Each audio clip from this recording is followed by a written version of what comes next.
It's time for the BAQA. A, the The BAQA. BAQA. What you say? What you say? The BAQA with Tiffany. The BAQA, no man day, but the BAQA, we have Lachele. Okay? She is in the stew with us today. Lachele for long and Shelly for short. She is a dream catcher. I don't know what question she has, but I'm going to let her ask them. She's going to ask a personal finance question, a business question, a career question, whatever it is, she's going to ask, and I'm going to answer to the best of my ability. If you would ever like to be in the stew, or you just want me to answer your question behind the scenes, you can go to brownambitionpodcast.com, click contact us and ask us a question there. Email us at brownambitionpodcast@gmail.com. Slide into the DMs over there on Twitter, the BA Podcast, or on Instagram, Brown Ambition Podcast. So you could be in the stew, or I can answer your questions behind the scenes. So we have Lachele in the studio. Welcome, Lachele. How are you? I'm doing well, Tiffany. Thank you. How are you? I'm well. So one, you're a dream catcher, correct? I am, yes. Okay. How long you been a dream catcher? So for those who don't know, dream catchers are what I call the folks that allow me to help them over there at the Budgetnista. So all my family, my friends and family that I get to pour into. It's about 2 million women worldwide. So Lachele is one of those 2 women. How long have you been a dream catcher? I think since about 2018, maybe 2019. Okay. Awesome. So tell us a little bit about yourself. Where do you live? Okay, so I live in the DMV area, actually in Suitland, Maryland, close to Andrews Air Force Base. Okay. I am DC law enforcement, Metropolitan Police Department, served there for 32 years, retired, came back. I also pastor Inspired Life Ministries with my husband. Okay. And what else? I've also sit on this board called Aaron's Hope. It's for people who have autism and different spectrums of autism. Yes, we love a community-minded sister. All right, Lachele, so what's your question, girl? You all in the stew. What you want to know? Yeah. Thank you. Grateful to be here. So my question would be, because I do an online ministry with my husband, my question is, in starting a podcast, what do you think is the best strategy in starting that? And also, it's probably 2-part, doing online courses. Like, what would be the best strategy to start that? Let's do the podcast first and then online courses second, because you're right. That's two good questions. So starting a podcast. So Lachele, you want to do one with your husband? You both want to do one? Yes, and separately, me for dealing like with women. Okay. So either way, if anybody's interested in starting a podcast, first get clear about what is your specific topic that you want to lean into. Because that's going to help you for people to find you. So there are podcasts about so this podcast is specifically, especially for Black and brown women, although we don't turn anyone away. And I met a guy yesterday that was an avid listener, but when we were creating the podcast in our head, it was like, we wanted a safe space for Black and brown women to learn about money, business, career, personal finances. So it's so get clear on the subject matter of your podcast. Get clear on your, the audience that you envision and listening to. Now, like I said, for me, it's Black and brown women between the ages of 25 and I would say 60. We have this wide spectrum. Now, but here's the thing. It doesn't mean people's husbands listen, men listen on their own, white women listen, Asian women. But that was our core, getting clear on your core audience, because typically what happens is that your core audience will tap their best friend might be, an Asian woman. Their husband might be a white man. You know what I mean? So what's so awesome about getting really clear on who your audience is, that's the audience that you initially speak to, but they bring in other people with them. So we don't turn anyone away, but getting clear on that. If you say you speak to everyone, you're going to end up speaking to no one. So what am I talking about? Who am I specifically talking to? And they're going to bring in other people with them. Another thing that you want to consider is, what is my cadence? Do I want to do a weekly podcast every 2 weeks? Because consistency is one of the reasons why people stay or don't stay when it comes time to listen to a podcast. So you want to be really consistent, and when is it going to land? So when Mandy and I first started, I want to say our podcast used to come out on Mondays, I think. Now we're on Wednesdays and Fridays. And before, up until a year or so ago, we just had a weekly episode on Wednesdays. And now we have our regular episode on Wednesday. And then we have a BAQA, which is what we're doing now, a Brown Ambition question and answer on Fridays. So now, Yes. but the good thing is, Lachele, is that we tape both on one day. So we'll tape both the regular episode and the BAQA on the same day. But then that means we get to then post on Wednesday and Friday. And it makes the episodes a little bit shorter because everything is all about analytics, and the way your podcast kind of gets seen and heard is how long or how much of the podcast are people listening to. And we found that we had two distinct audiences. We had people who love to hear me and Mandy chat about our lives and what's happening in the economy and finance. And then we had people who really loved the part when we answered questions. So we separated that into two different episodes. And so some people listen to both, and some people just want to listen to the question. Some people want to hear the chat about. And so you don't have to do all that, but just consider what day is my podcast going to come out? So, you can be consistent every single Wednesday, every Sunday, every whatever, Yes. That's something that to makes consider. sense. And you want to have a number of podcasts in the can. This is something that I learned from Mandy. Is we had maybe 3 or 4 podcasts that we pre-recorded and uploaded them to the sites like Spotify and things before we had our first official, hey, I have a new podcast, because it allows people when they see, oh, you have a new one, that they have something to grab onto. Even though she's just now letting us know she has a podcast, there's already 3 or 4 podcasts, in the can here. So, I want to listen to the ones that she had already previously recorded. So have some pre-recorded. Those are the things you want to really ask yourself. Do I have the space to record, weekly or bi-weekly or whatever? Ideally, most people like to hear a new episode a week, So do I have the space to record, weekly? What days are going to come out? Who's the audience that I'm speaking to? And also, too, you have to ask yourself, what about editing? Those are things Mandy used to do that. I don't know how to do that, child. Who is going to edit, the good thing is you can use sites like Fiverr and things if you want to, look for fairly reasonably priced people to edit your podcast. So you'll have to ask who can help me edit and upload them to the sites like Spotify, Apple, iTunes, and there are other sites that, you want to upload your podcast to.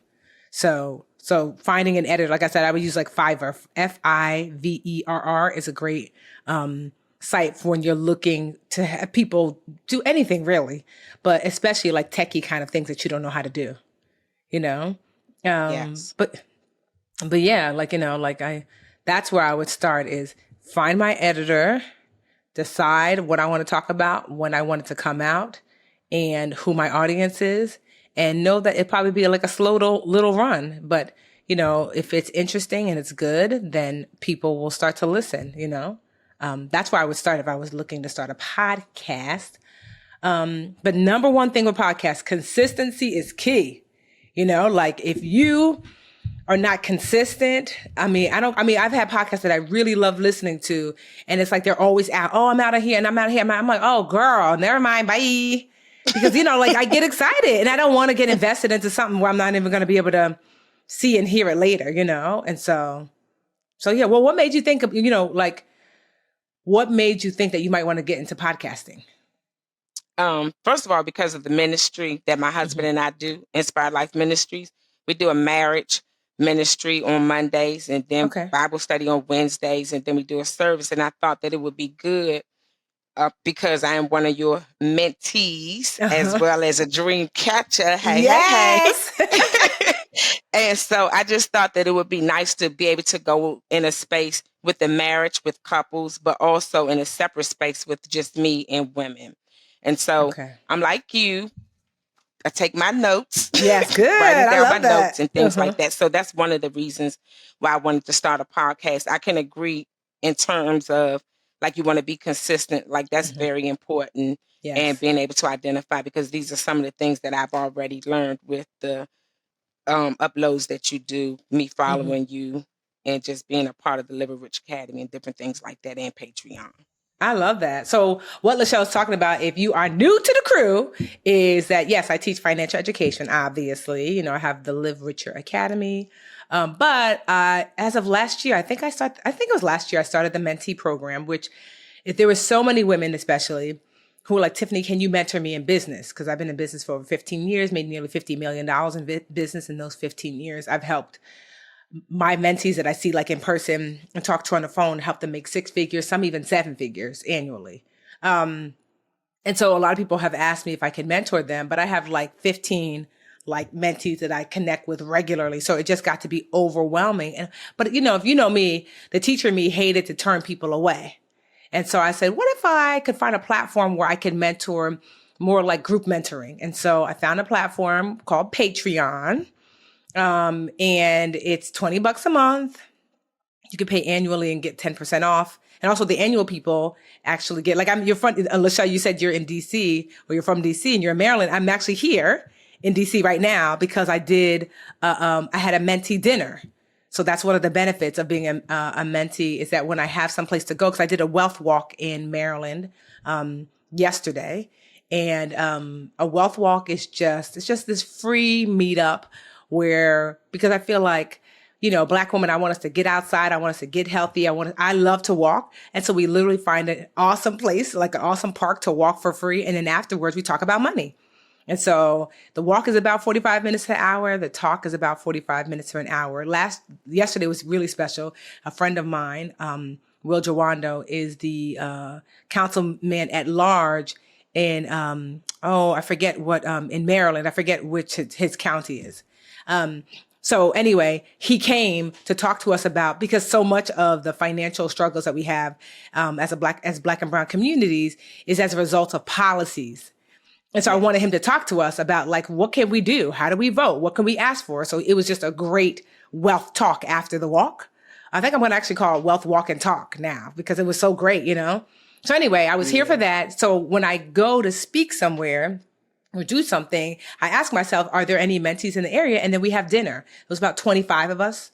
And it was so nice. Like you get to like ask questions about your business. Everyone gets to introduce themselves and, you know, what their business is, what they need help with. I mean, people were like, oh, there were women there who were like executives at companies. There were women there who were high up in the education system, who were helping each other out. Then afterwards, I post in our private Patreon the picture of the mentee dinner. And then I have this spreadsheet that's broken down by state of like the women who, not just the women who are at the mentee dinner, but by state, who's in your state, what's their LinkedIn, what's their business, so you can connect and navigate that way. So it was just a really awesome time. And if you're interested in being a mentee, like Lachele, and like I want to say we have 3,800 mentees, which is amazing. Like I said, it's only $20 a month. You can pay monthly, you can pay annually, and save some money. And the benefit of paying annually is that you get whenever I do stuff in person, you get first dibs because the tickets always sell out. So I just ask people to cover their dinner because it got to be too expensive when I was treating everybody. And so you just, you know, the tickets, which is just like the coverage of your dinner. When I do mentee meetups, you get the first half of the tickets. I let the annual members buy them first, and then what's left over, you know, everybody else can kind of like get them. But yeah, you can join us, all 3,800 of us, over at mymentortiffany.com. You know, we'll try to put the link in the show notes, but yeah, mymentortiffany.com. So Lachele is not only a dream catcher, and you're part of the academy, which makes you a dream builder, and you're also a mentee, getting your whole life together. So tell me your question about courses, Lachele. So I would like to know, what is the best way to start the online course? Mm-hmm. So let me ask you some questions. So what are you thinking? Are you thinking about a series of courses, like a one-off course? Give me an idea of like what it would look like if I was going to sign up for one of your courses. So I'm thinking about doing an online course for women as it relates to prayer, their prayer life, how they can strengthen their prayer life. So, okay. So if I was going to sign, let's just I'm going to name your course real quick. So the course is called Powerful Prayer Course. I'm just making it up. The Powerful Prayer Course. Now, is the Powerful Prayer Course a one-off course, like a 3-week long course? Is it something that we'll be doing month to month to month, forever and ever and ever? As long as as long as the school is open. So what does that look like? Like, am I purchasing it? And then how long do I have access? So break that down for me. So I would like to start it off with like maybe just a 3-step, like run it for like 3 weeks. Okay. And then build from there. Also maybe offer something free for them to come in to be able to join it, and that they would have access to it forever and ever. Okay, okay, that makes sense. So it's truly a course, not a school. So for example, for those of you listening, like I have the Literature Academy, which is a school, and it is subscription, like a gym membership. So they pay month to month to month to month. So the course, our main course in the Literature Academy is the fundamentals course. It takes about like a year long course, but people typically stay because we also have a community. We also have monthly lives, but that's different. That's a school. So what Lachele is talking about is a course, like a one-off course. Someone's able to purchase it and you get to keep it.